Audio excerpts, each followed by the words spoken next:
कि जो रूहानियत का रास्ता है ये बख्शिश का रास्ता है, क्योंकि हर संत ने, हर महात्मा ने, हर पैगंबर ने, हर औलिया ने, हर ऋषि ने, हर मुनि ने यही कहा है कि मेरे पास तो कोई ऐसी चीज़ है नहीं जो मैं आपको दे सकूं, ना मेरी वाणी में वो सोच है, ना मेरे पास ऐसा दिल है कि जिसमें इतनी शिद्दत से आपके लिए प्यार हो। और अगर सोच और स्वाद नहीं होता तो फिर इश्क की दुनिया अधूरी रह जाती। और इसके साथ ही उन्होंने ये भी कहा है कि ना मेरे पास शब्द हैं कि जिससे मैं आपकी महिमा का गुणगान कर सकूं। तो अगर हम अपने अपने गिरबानों में मुंह डाल के देखें तो ये बड़ी बात सिद्ध हो जाएगी, साबित हो जाएगी कि हम बात तो बहुत करते हैं प्रभु के प्रेम की, हम अपने आप को गुरुमुख भी कह देते हैं, मगर वो बात ऐसी है कि हम ज़मीन आसमान के गुलाबे मनाते हैं मगर उन पे अमल नहीं करते। ये रास्ता है अमल का। डॉक्टर साहब मोहम्मद इकबाल का एक शेर है कि अमल से ज़िंदगी बनती है जन्नत भी जहन्नम भी, ये इंसान अपनी फितरत से न दूरी है न नारी। कि जब तक अमल नहीं हो, जब तक करनी नहीं हो, हमारा जो ध्येय है जिंदगी का वो पूरा नहीं हो। कथनी का रास्ता तो हम हमेशा अपनाते ही हैं, यहाँ तक कि जब कोई महापुरुष हमें पूछता है आपका क्या हाल है, भाई वो आपका जिस्मानी हाल भी पूछता है, ये भी उसको पूछता है कि आपके दफ्तर कैसे चल रहा है, आपका कारोबार कैसे चल रहा है, आपके बच्चे कैसे हैं, आपके और इर्द गिर्द की जो चीज़ें हैं जिनसे आपको प्रेम है वो कैसी हैं। मगर जब वो पूछता है कि आपका क्या हाल है तो पूछता है आपका क्या हाल है। हम आपको भूल जाते हैं और बाकी दुनिया भर की चीज़ों का हाल समझते हैं। वो कहते हैं जी अच्छा है, बड़ी दया है। और अगर हम अपने हृदय में झांक के देखें तो हम ना तो वक्त भजन सिमरन में देते हैं, ना हमारा जीवन ही सदाचारी अभी तक बना है। बात हम करते हैं रूहानियत की और काम जो करते हैं वो तो इंसान बनने के योग भी नहीं होता। तो ऐसे ही जो हम प्रोफेशन करते हैं उनसे कोई हमारा मतलब जो है वो सर नहीं होता। बात तो तभी बनती है जबकि अमल किया जाए, और अमल दया है गुरु की। और जो रूहानियत का रास्ता है, जैसा मैंने अर्ज किया है, ये तो सिर्फ बख्शिश का मार्ग है। देखिए, गुरु ही एक ऐसी हस्ती है जो हमसे निष्काम प्रेम करता है, जो निष्काम हमारी सेवा करता है। दुनिया के बाकी जितने हमारे दोस्त हैं, मित्र हैं, रिश्तेदार हैं, यहाँ तक कि जिस दौलत में हमको गर्व है और जिस ओहदे पे हमको मान है, वो भी हमारा साथ नहीं देता। दुनिया की कोई चीज़ हमारे साथ नहीं चलती। और ये हम में से हर एक का जाती अनुभव यही है कि दुनिया जो है ये तो दगा दे जाती है, मगर अगर कोई हमारे साथ चलता है तो वो चलता है सतगुरु या सतगुरु का दिया हुआ नाम। सतगुरु हमसे कुछ लेता नहीं, वो तो देता ही है ना, क्योंकि सतगुरु की ज़िंदगी का अगर आप थोड़े लफ्ज़ों में बयान चाहते हैं तो वो यही है, जैसा कि कबीर साहब ने कहा है कि दे दे और दे। वो तो देता है। और देखिए हम पे कितनी बड़ी बख्शिश की। पहली बख्शिश तो ये हमें इंसानी जन्म मिला। दूसरी बख्शिश ये कि गुरु ने हमें अपनी कशिश द्वारा अपने चरणों तक खींचा। हमारी क्या मजाल कि हम गुरु को पहचान पाए। हम तो अंधे हैं, हमारी तो जो दिव्य चक्षु अभी तो खुली नहीं है। और जब तक दिव्य चक्षु नहीं खुले हम कैसे जान सकते हैं कि हमारा गठरिया कौन सा है। तो ये तो गुरु की अपनी देन है, उसकी अपनी बख्शिश है। और फिर हम तो सर से लेकर पांव तक गुनाहों में अटे हुए हैं। और ये महिमा भी अजीब है इस जिंदगी का कि हमारे पग पग पर गुनाहों की दुकानें सजी हुई हैं और किसी भी वक्त हम किसी टेम्पटेशन में फंस जाते हैं और अपने रास्ते से फिसल जाते हैं। तो हमारी हालत बड़ी अजीब है। और ऐसी हालत में अगर कोई हमारा साथ दे तो वो कौन दे सकता है? कोई ऐसी हस्ती दे सकती हैं जो इनसे ऊपर उठ चुकी है, जिसने ज़िंदगी में मौत को और ज़िंदगी के महिमे को सुलझाया है, जो वहाँ से ऊपर आके पहले अपने प्रभु में, अपने सतगुरु में लीन हो चुकी है, फिर प्रभु में लीन हो चुकी है। तो ऐसी जो हस्ती है वही हमें रूहानियत के रास्ते में चलने में तरक्की का सामान पैदा कर सकती है। तो इसीलिए हमेशा यही कहते चले आए हैं कि भाई ये तो आपकी बख्शिश का सौदा है। और है भी बख्शिश का सौदा, इंसान बेचारा कर भी क्या सकता है, क्या पिद्दी का सौदा। और फिर जब अपने चरणों में बुलाता है, और वो भी इश्क जो है पहले गुरु के दिल में उत्पन्न होता है, वहीं पैदा होता है और वो जाके जाहिर होता है शिष्य के दिल में, और वो खिंचा हुआ चला आता है। और फिर जब चरणों में आ जाता है शिष्य तो फिर उस पर और दया करते हैं, क्योंकि जब नामदान पे बिठाते हैं तो ज्योति का और श्रुति का राती अनुभव करा देते हैं। और दुनिया में कोई सबसे बड़ी नेमत है, वो नेमत कि जिसे चोर चुरा नहीं सके, जिसे पानी जो है वो गीला नहीं कर सके, जिसे जो आग है वो फना नहीं कर सके। तो वो दुनिया में एक ही दौलत है, और वो दौलत है रूहानियत की। वो दौलत है ज्योति की और श्रुति की।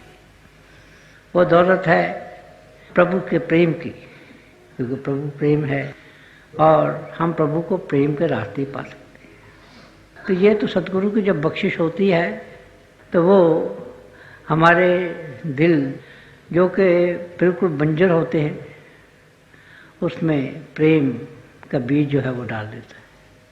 और वही जब बीज फलता फूलता है तो हमारे हृदय जो हैं वो प्रफुल्लित हो जाते हैं, उनमें प्रेम का संचार हो जाता है। और जब प्रेम की रचना हमारे हृदय में पूर्णतः हो जाती है तो तब हम रूहानियत के रास्ते पर चल सकते हैं, क्योंकि खुदा मोहब्बत है, खुदा इश्क है। और जो हमारी आत्मा है, हमारी जो रूह है, वो भी उसी इश्क का अंश है, उसी का अंतर है। और प्रेम के जरिए ही हम प्रभु को पा सकते हैं। तो देखिए अब हम पे कितनी बरकतें प्रभु ने की। पहली बरकत हमें इंसानी जन्म मिला, दूसरी बरकत उन्हें अपनी तवज्जो से, अपनी डेडिएशन से हमें अपने चरणों में बुला लिया, और तीसरी बख्शिश कि उन्होंने हमें नामदान दे दिया। और नामदान देते समय ज्योति और श्रुति का जाति हमें अनुभव करा दिया। जिसे इतनी बड़ी दौलत मिल जाए उसे तो फिर शुक्राना अदा करना चाहिए। मगर देखिए हम सब आओ अपने अपने गिरबान में मुंह डाल के देखें कि हम कितना शुक्राना प्रभु का अदा करते हैं।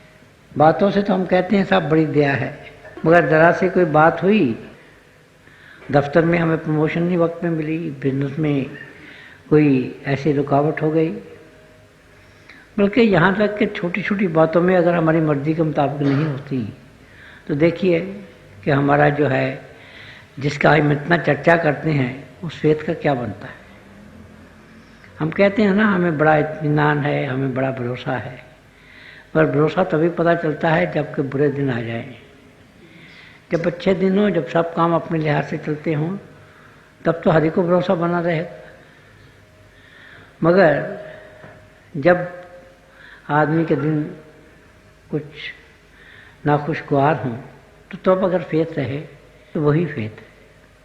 और इसीलिए हम प्रभु से हर वक्त यही प्रार्थना करते रहते हैं कि तू हमें अपना फेथ अपने में जो श्रद्धा है वो बख्श। और अगर प्रभु में हमें श्रद्धा हो तो फिर हम अपने आप को प्रभु के हवाले कर देते हैं, क्योंकि जब श्रद्धा होगी, जब उस पर हमें पूरा यकीन होगा तो अपने आप को उसके हवाले कर देंगे। देखिए, बड़ी अजीब बात है कि अगर हम बीमार हों, हमारे जिस्म का कोई ऐसा हिस्सा, ऐसी बीमारी उसे लग जाए कि जो हम समझते हैं कि मौलिक है, जिससे मरने का अंदेशा है, तो हम जब किसी सर्जन के पास जाते हैं और वो ये कहता है कि भाई तुम्हारा ये हिस्सा जो है ठीक नहीं है, मैं इसे काट दूँ, तो हम अपनी जान भी उसके हवाले कर देते हैं और सर्टिफिकेट दे देते हैं कि मैं अपनी मर्जी से ऑपरेशन करा रहा हूँ, और अगर कोई इसका नतीजा अच्छा ना हुआ तो उसका जिम्मा मैं अपने आप पे लेता हूँ। एक छोटे से सर्जन के हवाले तो हम अपनी जान कर देते हैं, पर सतगुरु के हवाले जान तो नहीं करते। वो कोई बात कहता भी है तो हम हजार किस्म की दलीलें हम पेश करते हैं, हजार किस्म के हम बहाने बनाते हैं। आप देखिए कि जब भी सतगुरु कोई बात पूछता है तो हम कितनी सच उसे बनाते हैं। आप आज नहीं तो 2-4 दिन में आप देख लीजिए कि हम असल में हम गुरु को धोखा नहीं दे रहे होते, धोखा तो हमें अपने आप को दे रहे होते हैं, क्योंकि गुरु तो सब कुछ जानता है, उसे हम क्या धोखा देंगे। जो सबका जानने वाला हो उसे हम क्या धोखा दे सकते हैं? हम अपने आप को धोखा देते हैं और हम खुद ही बदनसीब होते हैं।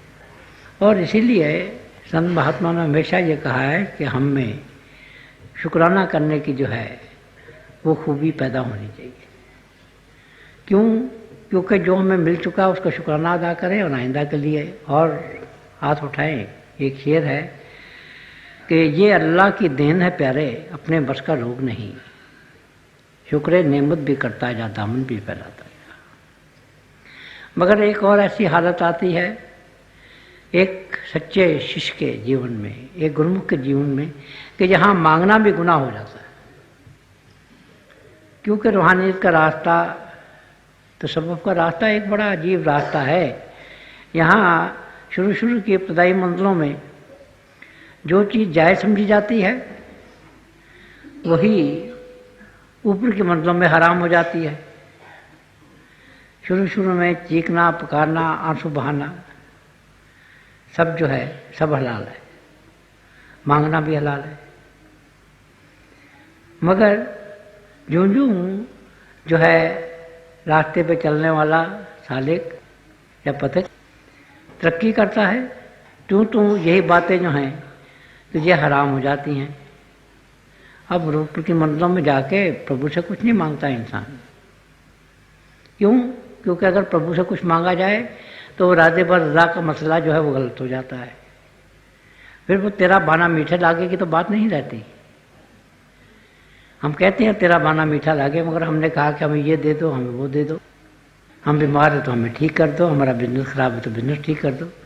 तो वो तेरा बाना मीठा लागे की तो बात नहीं हुई ना, क्योंकि वो एक ऐसी स्टेज आती है कि जिसमें तेरा बाना मीठा लागे, वही हमारा विरत होना चाहिए, उसी पे हमें अमल करना चाहिए। तो इस तरह से ये जो रूहानियत का रास्ता है ये बड़ा नाजुक रास्ता है, और इस पे तभी हम चल सकते हैं अगर गुरु की बख्शिश हो। क्योंकि देखिए गुरु हमारी कितनी सेवा करता है। जब वो इस जिस्म में है तो जिस्मानी तौर पर हमारी सेवा करता है, हमें सत्संग सुनाता है, हमारी जो भी बात होती है सारी वो बात सुनता है, प्रेम से हमें मशवरा देता है, हमसे प्यार करता है। और सोचिए कि एक दो जहाँ का मालिक प्रभु खुद, वाहिगुरु खुद इस संसार में आता है और हमसे जो कि गुनाहों से लथपथ हो रहे होते हैं, हमसे वो प्रेम करना शुरू करता है। ये उसकी कितनी बड़ी देन है। और फिर हमें कुछ देता नहीं, हमें देता ही देता है। जब इस जिस्म में है तो वो हर वक्त यहाँ भी वो हमारी रक्षा करता है, हर बात में हमारी सहायता करता है। और जब अगर हम उसकी दया से जिस्म और जिस्मानियत से ऊपर आ जाते हैं तो वहाँ फिर वो गुरुदेव की सूरत में, शब्द की सूरत में हमारी रहनुमाई करता है। क्योंकि गुरुदेव वही है कि जहाँ उसके जो दिव्य स्वरूप है, जो रेडियंट फॉर्म है, उस तरह से हमारी रहनुमाई करता है। और इसी तरह से 3 गुणों से निकलकर उसका जो सतनाम का स्वरूप है वो हमारी अगुवाई करता है, वही हमारी रक्षा करता है, वही हमारी रहनुमाई करता है।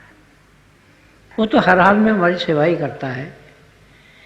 और हमने देखा है कि इस जिस्मानी चौले में इन 2 महान हस्तियों के जिनके कदमों में बैठने का शर्फ मुझे हासिल हुआ है, उन्होंने 20-20, 22 घंटे रोज हम सबके लिए काम किया। और यही नहीं, हमारी कितने दुख थे, कितनी तकलीफें थी। हमारे सदगुरु आए, मरीज जो है करा रहा है, डॉक्टरों ने जवाब दे दिया है कि इसके पास हमारी कोई दवाई है नहीं, अब तो दवा नहीं चलेगी, दवा ही चलेगी। हम भी नाउम्मीद हो चुके हैं, मगर सदगुरु आया, उसने एक नज़र डाली अपने कर्म की और मरीज तो अच्छा भला हो गया। और अगर आप सदगुरु के पास हैं और अगर आपकी अंतरी आंखें उन्होंने खोल दी तो आप देखते हैं कि वो कितना सफ़र करता है। वो बीमार हो जाएगा, वो अपनी तो कर्म ले लेता है। और ये भी एक अजीब मामला है कि एक दफ़ा हजूर ने पूछा, हमारे हजूर पुन्नू ने हजूर बाबा सावन सिंह जी से पूछा कि साहब आप तो नेकर्म होते हैं, आप बीमार क्यों हैं? और ये एक अजीब मसला है कि जैसे हम कहते हैं कि नेकर्म होते हैं, इसी तरह से जो सूफ़ी हैं वो अपने तरीके से बयान करते हैं। वो ये कहते हैं कि एक ऐसी स्टेज आती है साधक के रास्ते में, सूफ़ी के रास्ते में, जबकि वो रग जो कि कोई बुरा काम करती है वो रग ही गायब हो जाती है। मतलब तो यह कोई बुरा काम नहीं कर सकता, वो नेक काम हो जाता है। तो हजूर मुस्कुराए और कहने लगे, दूजा से ले जो ले तो फिर अपने ही हो गए ना। देखिए कितनी हमारी वो सेवा करता है, किस तरह से निष्काम सेवा करता है, कितना हमें प्यार देता है। वहाँ से सचखंड से, उससे ऊपरी अनामी से आकर हमें वो उम्मीद क्या के पुकारता है, हमें दोस्त क्या के पुकारता है। कितनी उसकी बख्शिश है। और हम हैं कि हमने शुक्राने का अभी तक सबक पढ़ना शुरू ही नहीं किया। हम शुक्राने की अरब में नहीं जानते। देखिए हम कितना शुक्राना प्रभु का अदा करते हैं। अगर एक शुक्राना प्रभु का अदा करना शुरू कर दें तो हमारी ज़िंदगी में बिल्कुल एक चेंज आ जाए, एक तब्दीली आ जाए और हमारी जो ज़िंदगी है वो सिर्फ प्रभु के लिए वक्फ हो जाए, अपने मुर्शिद के लिए वक्फ हो जाए। मगर हम तो अपनी बुद्धि के लेवल पर हर तरह की बहस करते हैं, शुक्राना नहीं करते। बात यह है कि मुझे अगर प्रभु ने 10 नेमतें दी हैं तो 10 का मैं शुक्राना तो नहीं करूँगा, 11वीं नेमत नहीं मिली तो उसका मैं गिला ज़रूर करूँगा। तो ये जो शिकायत और शिकवे का मामला है ये हमारी रगों रगों में शायद किए हुए है। हम तो हर जगह शिकायत करते हैं, शिकवा करते हैं, मगर जैसा मैंने पहले कहा है कि ये शिकायत और शिकवा जो है ये इसके रास्ते में ये कोई अच्छी बात नहीं है। इसे तो कहते हैं कि ये सैक्रिलीज है, ये हराम है। जो शिकायत करता है, जो शिकवा करता है वो सच्चा आशिक नहीं है। सच्चा आशिक तो वो है जो शिकायत नहीं करता, शिकवा नहीं करता, तेरा बाना मीठा लगे उस पर अमल करता है। तो इसीलिए ये जो शुक्राने का एलिमेंट है हमारी ज़िंदगी में, ये जो शुक्राने का जुज़ है, इसका जो हिस्सा है ये या तो है ही नहीं, अगर है तो बड़ा नाम है। तो इसी के लिए प्रार्थना करते हैं क्या प्रभु तो हम पे अपनी दया कर, और दया करके हमें जहाँ बाकी सब नेमतें तो देता है, ये भी हमें ताकत अता कर कि हम रब तेरा शुक्राना करें। क्योंकि शिष्य का जो जीवन है वो हर वक्त गुरु का शुक्राना करने का है, वो हर वक्त उसका गुणगान करने का है। मेरा एक शेर है कि नफस नफस मुझे लाजिम है शुक्र का सजदा, कि मेरे दोस्त का एहसान है ज़िंदगी में। तो ये मेरे लिए बहुत ज़रूरी है कि मैं हर सांस के साथ प्रभु का शुक्राना अदा करूँ। क्योंकि अगर प्रभु की मुझ पर कृपा है तो उसकी कृपा का ये असर है कि मैं जी रहा हूँ और मैं असली मानों में जी रहा हूँ। क्योंकि जो असली मानों में जीना है ये तो रूहानियत के रास्ते पे चलना है, ये तो इंसान का जीवन व्यतीत करना है। और जो देन है ये प्रभु की है, और कितनी बड़ी उसकी ये हमारे लिए नेमत है, जिसके लिए हमें हर सांस के साथ, हर क्षण, हर पली, हर सेकंड उसका शुक्राना अदा करना चाहिए।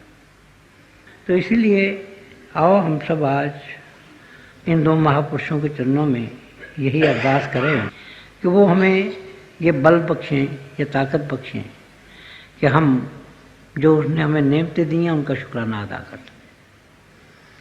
और ये जो हमारी शिकवा और शिकायत करने की आदत है, इस पे हम काबू पा सकें, क्योंकि हम इश्क के रास्ते पे चल रहे हैं। इश्क का जो रास्ता है बड़ा नाजुक रास्ता है।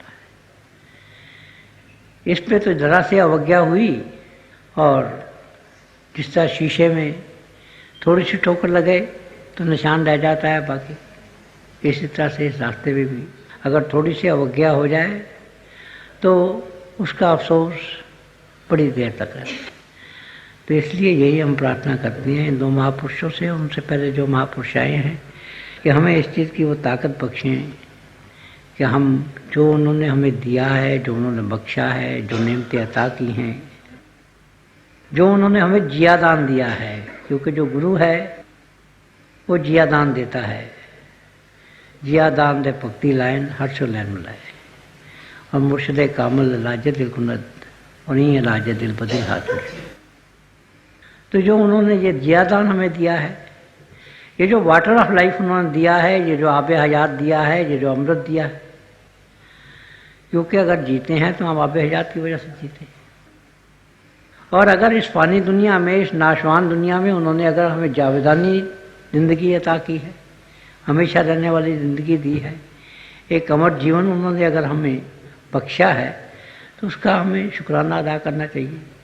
ये सही है कि पूरा शुक्राना तो हम अदा नहीं कर सकते, ताहम दिल में ये ख्वाहिश तो होनी चाहिए, उमंग तो होनी चाहिए, आरजू तो होनी चाहिए। और अगर ऐसी उमंग, ऐसी आरजू हमारे दिलों में होनी शुरू हो जाए तो फिर तो वो तो और देता है, वो तो दाता है। और जब वो देखता है कि इसने थोड़ा सा शुक्राना अदा किया है तो वो और झोली भर के देता है। तो यही आइए हम सब इन महापुरुषों के चरणों में ये प्रार्थना करें कि वो हमें ये बल बख्शें कि उन्होंने जो हमें तालीम दी है, जो सच्ची और सच्ची तालीम है, वो तालीम जो कि आज में थी, अब भी है और हमेशा रहेगी, उस पर चलकर हम अपने निज घर पहुँच सकें और प्रभु में जाकर लीन हो सकें। और ख़ास तौर पर हमें ये बल बख्शें कि हम उसका हर वक्त शुक्राना करते रहें और हम हमारी ज़ुबान से कभी कोई शिकवा या कोई शिकायत का हर्फ ना निकले। क्योंकि अगर हम ऐसा करेंगे तो यही जो हमारी ज़िंदगी है, आप देखेंगे कि ज़िंदगी कितनी सुंदर बन जाएगी, कितनी रोचक बन जाएगी, कितनी दिल को लुभाने वाली बन जाएगी और हमें हमेशा का आनंद, हमेशा की खुशी, हमेशा की सरसारी हासिल हो जाएगी। यही मेरी प्रार्थना।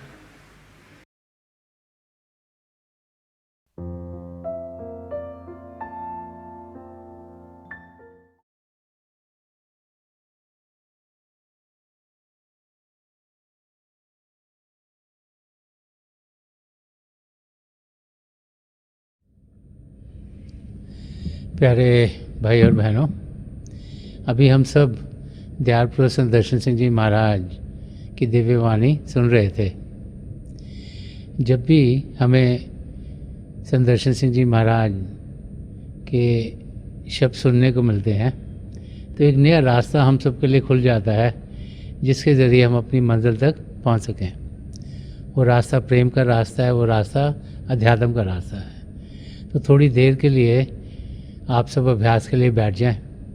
आप जहाँ भी बैठे आराम से बैठिएगा, अपनी आंखें बंद कर लीजिएगा और ये आंखों के डेले, आई बॉल्स हैं, सीधे सामने फोकस होने चाहिए, जैसे 8-10 इंच आपके सामने फोकस हैं। आंखें बंद करते ही वो भाई बहन जिन्हें नाम की देन मिली है, आप सिमरन कीजिएगा। और जो भाई बहन यहाँ नए हैं, आप पिता परमेश्वर के किसी भी जाति नाम का जाप कीजिएगा। जाप मन ही मन करना, ऊँचा नहीं दोहराना। आपके सामने रोशनी के चिन्ह आपको देखने को मिलेंगे।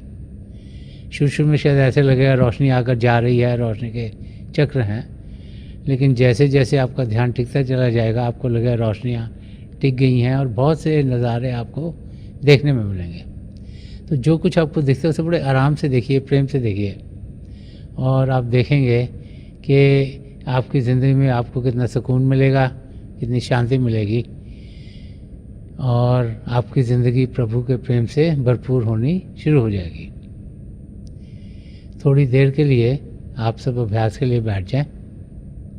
प्रभु की दया हो कि हम सब जो पिछली सेंचुरी के महापुरुष हैं, हजूर बाबा सावन सिंह जी महाराज, परम संत कृपाल सिंह जी महाराज और दयाल पुरुष दर्शन सिंह जी महाराज, उनके वचनों को अपनी ज़िंदगी में ढालें और अभ्यास के ज़रिए प्रभु की प्राप्ति करें। थोड़ी देर में आप सबको इस अभ्यास से उठाऊंगा और मेरी शुभकामनाएं आप सबके साथ हैं।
छोड़ दीजिए जी।